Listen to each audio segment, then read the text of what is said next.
Maybe page kuf nun aleph.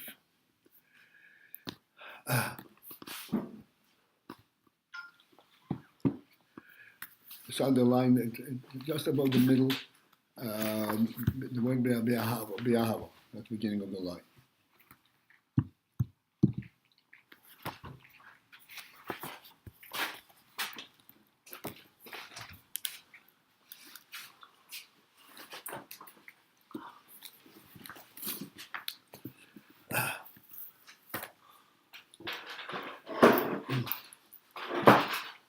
So the Nefesh Elikis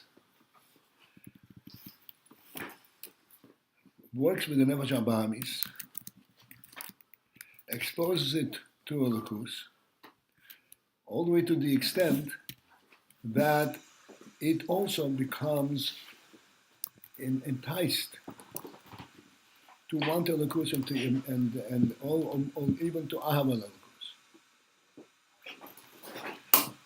However, it has to be recognized that the whole this entire process that the Nefesh Elikis has an effect on the Nefesh Abahamis is b'derech milchama.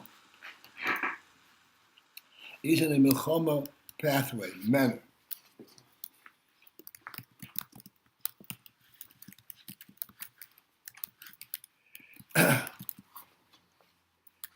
Although it is very convincing and it exposes it in you, still it's b'derech milchama.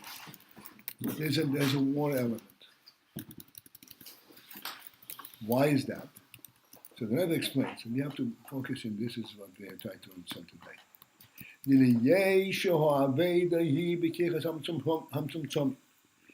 For being that the avoida is b'kirchas hamtzumtzom, is with the fine and definitive koiches of the Nefesh Elikis, but it's all the definitive. You understand all the kutzah and something with seichel, something which is clearly defined. Therefore, sheyesh lahem erech, which also have a proximity, a relationship. They can be viewed and they can be measured. And la koiches ativiyim to the natural koiches. What is the difference between the koiches that we talked about in Nefesh Elikis and the koiches ativiyim? These are also koiches mitzumtzomim. There's a definitive and limited koiches, the Nefesh Elikis. And then in proximity to koiches ativiyim, what's the difference?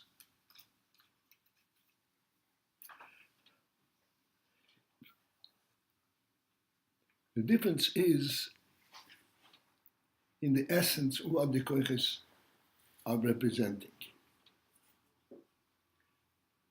The koiches hamitzumtzomim, the limited koiches, the focused koiches of the Nefesh Elikis, despite the fact that they are very focused, their essence and the message that they carry is that in this world there is a godliness. The godly element into the world. Whereas the koiches hativiyim, koiches hativiyim means the natural koiches. What is natural koiches? Teva is.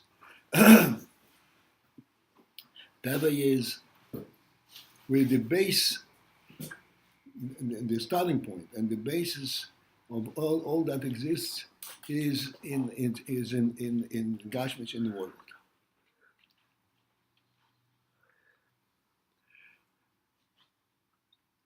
Let us try to identify, because this is really what this is about. When one sees a house standing,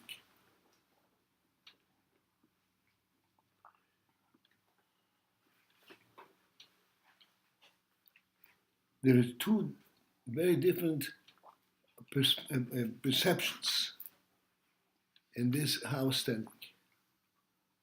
One is, look how well it was built. It stands solidly on the ground.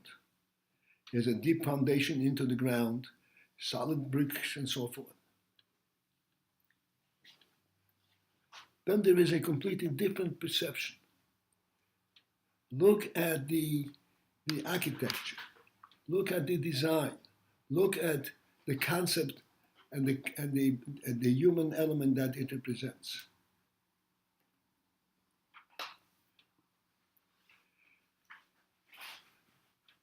And the means by which it is presenting a very serviceable element.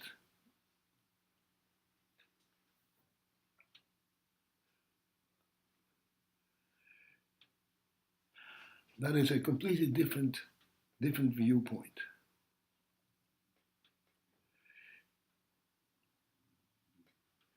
The coerces HaTiviyim, the natural coerces, see the teva aspect, how this house grew out of the ground, and how it stands on the ground. The coerces, the final coerces, not talking about nefesh elikis, but the final coerces, even the human coerces. The perception is from a completely different. What is the concept behind this house? Not how it stands, but how it is. I said how it is. It is serviceable. How it respects. It brings respect to the human being. Brings respect to the world. And ultimately, the entire concept that there is such a thing as respect for the world, respect from the human being, is really rooted in the fact that this entire world is a divine creation. For if it were viewed as being a worldly development, the whole concept of respect doesn't exist in this source. And this source, what you're looking for is the physical structure. If it's solid, then it belongs here. And this is what the Rebbe is pointing out. Yes, indeed, the Nefesh Elikis is presenting to the Nefesh HaBahamis a divine presence in the world.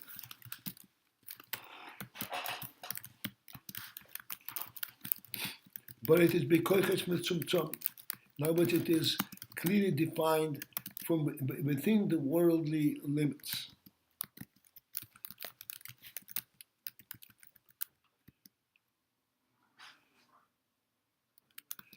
A being that is within worldly limits, the Nefesh HaBahamis then can ignore the Ruchnius aspect and view it completely from a Teva perspective. Like in our emotion, the architecture and the design, and this is all besides the point. What makes it stand? It is the solid bricks and the foundation in the earth. Not the foundation in the human concept, foundation in the earth. This is just a clear exposure to the union of this conflict. And that conflict is only possible when you are presenting to the Nefesh HaBahamis something which is within its reach. It's in its world.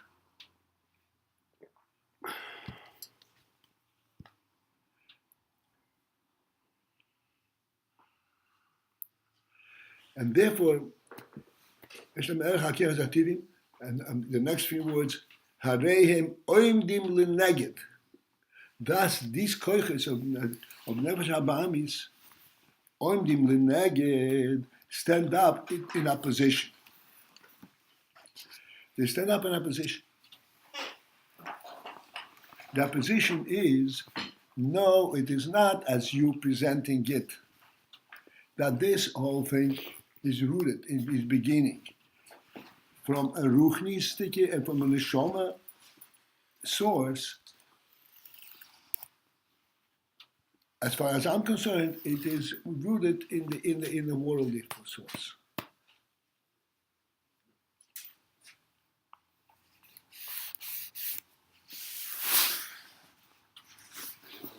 And this is a battle. The underlying negative.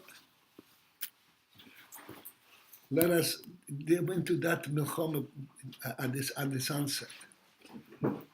Why would the Nefesh Abamis object to the principle? Look, I'm presenting you with something very beautiful, and I'm saying this is rooted in the Nefesh order, not in the Guf, not in the world.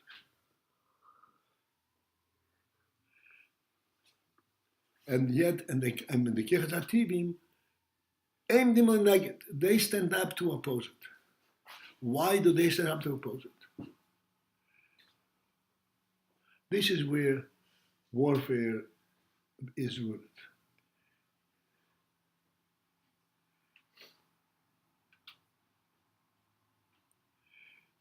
In warfare, like classically what the muscle of two Malachim are waging war over one city. And the Alter Rebbe says each one wants to capture the city, and what is it going to be? That all the inhabitants of the city should follow his direction. And what is his direction going to be? They should live. Of course, they should live. What is his direction different than the direction of the other king, or the opposing king? They both want exactly the same thing. They want that all the citizens should thrive and should be happy and should develop the city. What's their position? Their position is who is at the helm? What's the core element in this city? Like that Rebbe says, Sorim Limishmaite. That's in Tanya. Sorim Limishmaite. They follow his directive. And this is the core of the Milchama. Even if practically speaking they're saying the same thing. I want you to be comfortable, I want you to be happy, I want you to thrive, I want you to be successful. And yet it is a bitter war.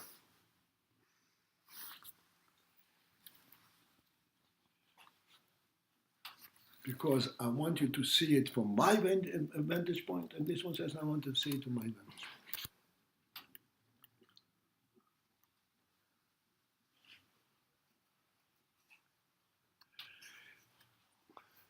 Let us take this to a practical situation.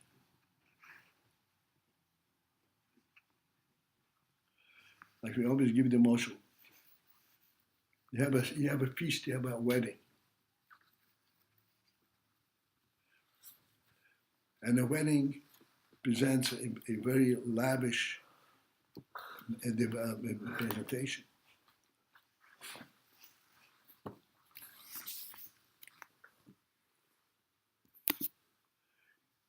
There is the human, the ruchnistic and actually keys perception here. This is a tremendous event. It is starting a new family. And building the Mebish's world and so forth. And then there is the opposing view. It's an enjoyable moment. We're going to eat a nice meal, and we're going to celebrate, and we're going to congratulate one another.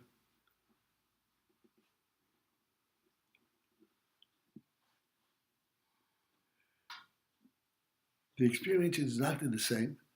The focus is different. And this focus, this is where the warfare between Nefesh Elikis and Nefesh Abamis takes place.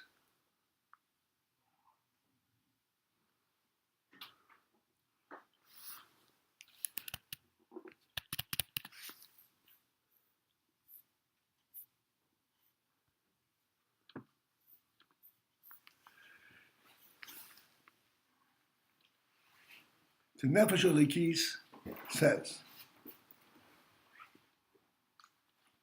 that the reason we have this spread and this enormous celebration is because something of a divine level, quality, is being presented.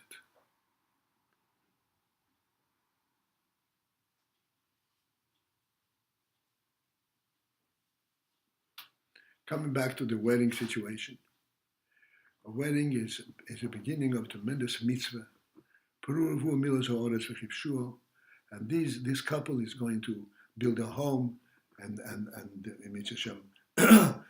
bring children to the world and raise their children to Torah and good deeds and so forth. Develop the Mebes's world. And then there is a completely similar activity, but a completely different view, different emphasis. There's going to be human success and happiness.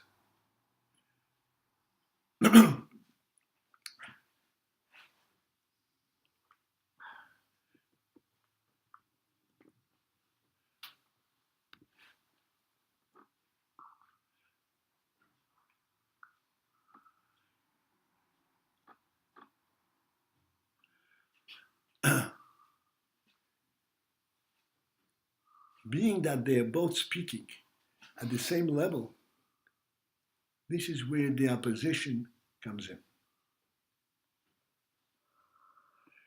Because each one wants to present its viewpoint. The Nefesh Elikis, the Nefesh Abamis. And this desire to present it to its point is so profound and so significant to each that it becomes a warfare. And the only way that it can continue is by one subduing the other.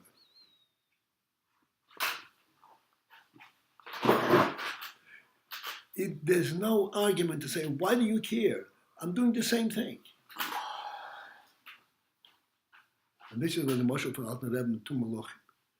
Why does this Melech oppose this Melech? I'm saying the same thing. Build this home and develop this. And there is a ferocious war.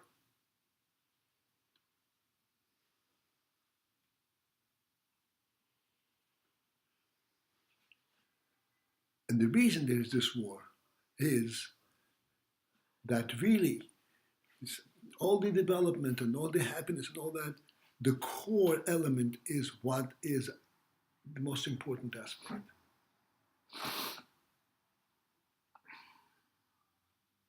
Where is this all rooted? Where is it all coming from? And what is it trying to promote, to express?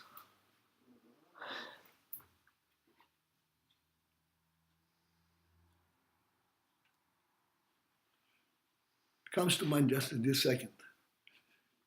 We have a shul, a bismedrash. We have a 770. Do you know that the building where all the Torah is today, across the street in Eastern Parkway, was a Jewish center of Brooklyn. Was a conservative temple. Beautiful building.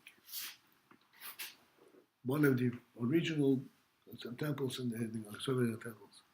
And it really is a beautiful building. On the Torah took it over and made several floors and changed many things, but originally it was a very grandiose building. And this grandiose building is represented a shul. But the emphasis of it there was not the shul element. The emphasis over there was the human enticement. In contrast, across the street, 770 started as a small little building. And this is where it developed our whole world movement.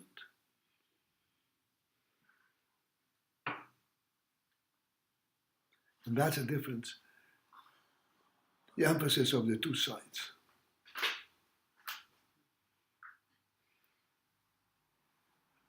And it is, you cannot convince. If you had come to the managers, to the president of the Jewish Center, and tell him, come on, there's so much space over here, make a couple of classrooms. He would say, come on, what are you doing? You're ruining the whole representation, the whole spirit.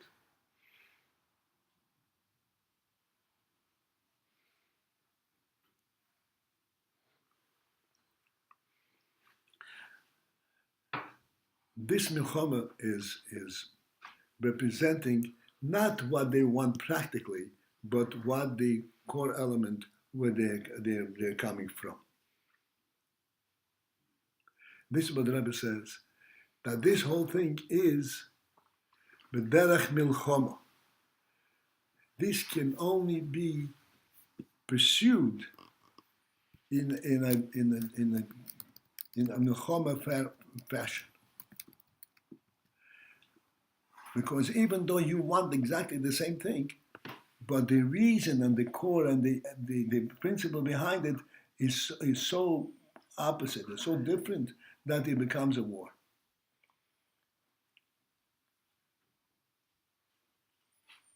The coerces hatibim emdim l'neged. What are the emdim l'neged? They stand up against it. They say that the emphasis has to be the teva element. Look what the world represents. And the Nefesh Eliki says, look what godliness represents. Okay, let's continue in that line. Be on the line that begins in the word V'kichashem tzumtzom. And at the end, and the opposition is possible only because they are talking exactly the same thing. I agree with you, do exactly the same thing. And this is where the war begins. And as it says,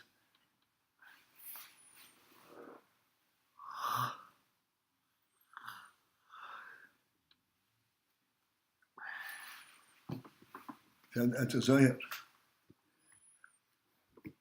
Shas loiso, shas krov.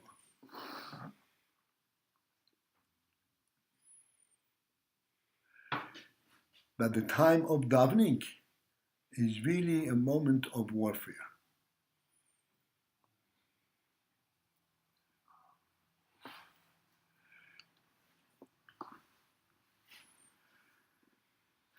What is the warfare? The Nefesh Eliki davens and Meibesh and says, I want parnosa. The Mishabami says, I agree with you. So where is the krova? Where is the warfare? The Nefesh Eliki says, I recognize my parnosa as coming exclusively from the Meibesh's bracha.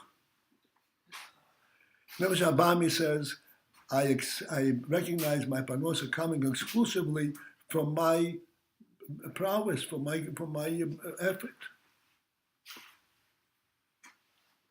And this is where the warfare.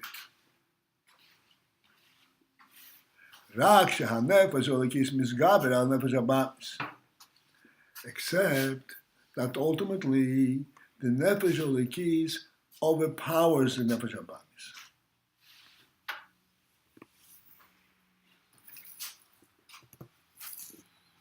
And it ultimately is victorious. How so? The warfare is basically in the world. So how does the Nefesh Elokis come out to be victorious in the world? Overpowers Nefesh Atibis. Mipnei. Because, so this is coming to the core of the whole discussion. Mipnei, because shanitan loy koyach v'yoyis. The Nefesh Elokis was given the koyach v'yoyis, the power. Koyach is the power. Ois, Ois means the standing up, the chutzpah, so to speak, the daring.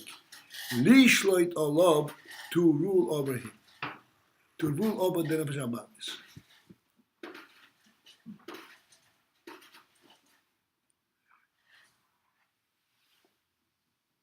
What is the koyach that was given to him?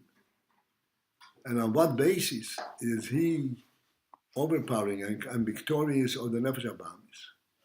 Bezehu, where this is mikoyach hamakifim shebenefesh. This is extremely important. This is from the koyach hamakifim shebenefesh. This is the makifim aspect in the nefesh. In other words, if the confrontation is exclusively on the world level, it will be a standoff warfare.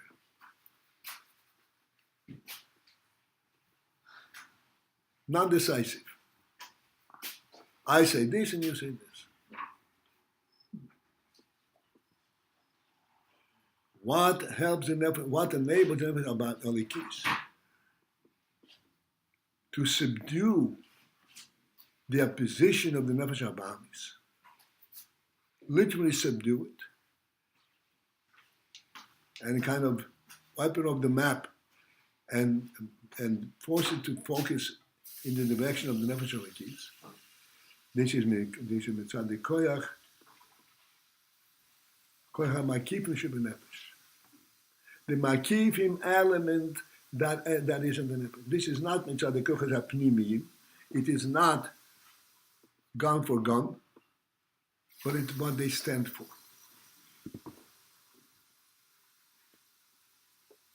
What is the reality behind this stance?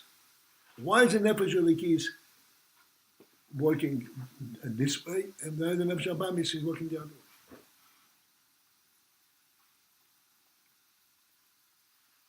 The nefesh habahamis says, I'm presenting to you with a different kind of reality. It is, I'm presenting it to you on a very practical level. But it is, but the spirit behind it is the makif. If you do this mitzvah, if you do follow my direction, you will have something superior to world. Something that world cannot even begin to comprehend.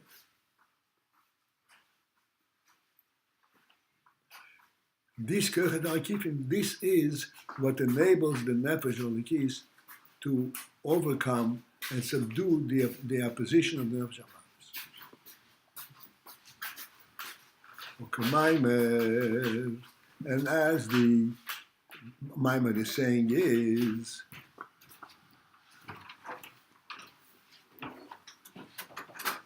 Mashbin oisoi tehi tzadik. Mashbin oisoi. That when the neshama comes into the world, just at the moment of its ascent, it says Mashbin oisoi. He is made to swear.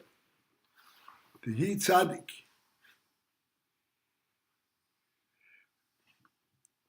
You're going someplace. There's going to be a challenging moment. Stand with your decision that you should be a tzaddik.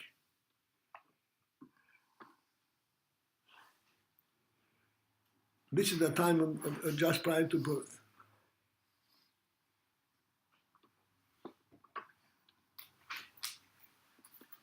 B'yodu hakushya. Within this there is a well-known kasha.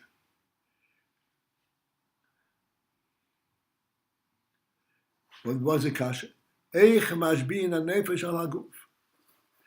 do you make the nefesh swear that the nefesh should tell the guf what to do? The nefesh is going down into a guf.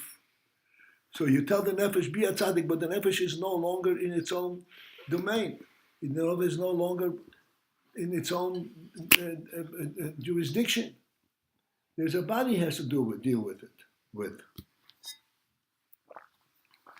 So how is the nefesh, with this shvura, going to force the body to act according to its desires?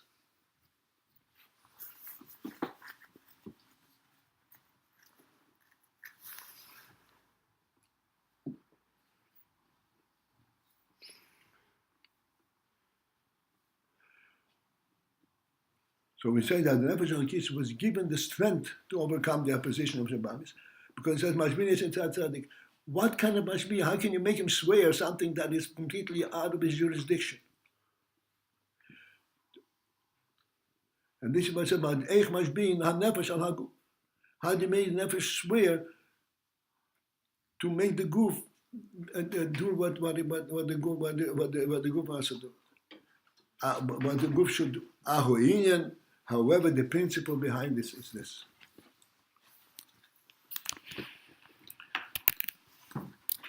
How does a Nefesh Elokis administer this Shvuah when he's just about to go into the Guf? It is the Mashbin who Loshen Seva. Mashbin, and literally is attached Mashbin, you make him swear.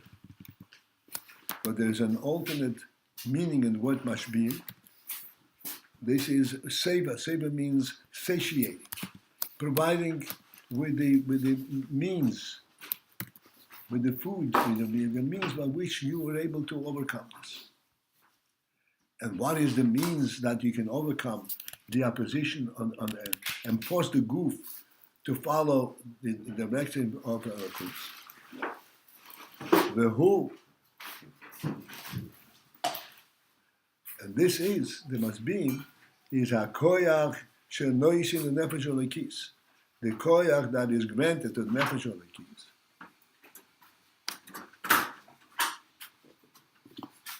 This is. I'll take a moment just to introduce it. A koyach that is given, that you already quoted the book.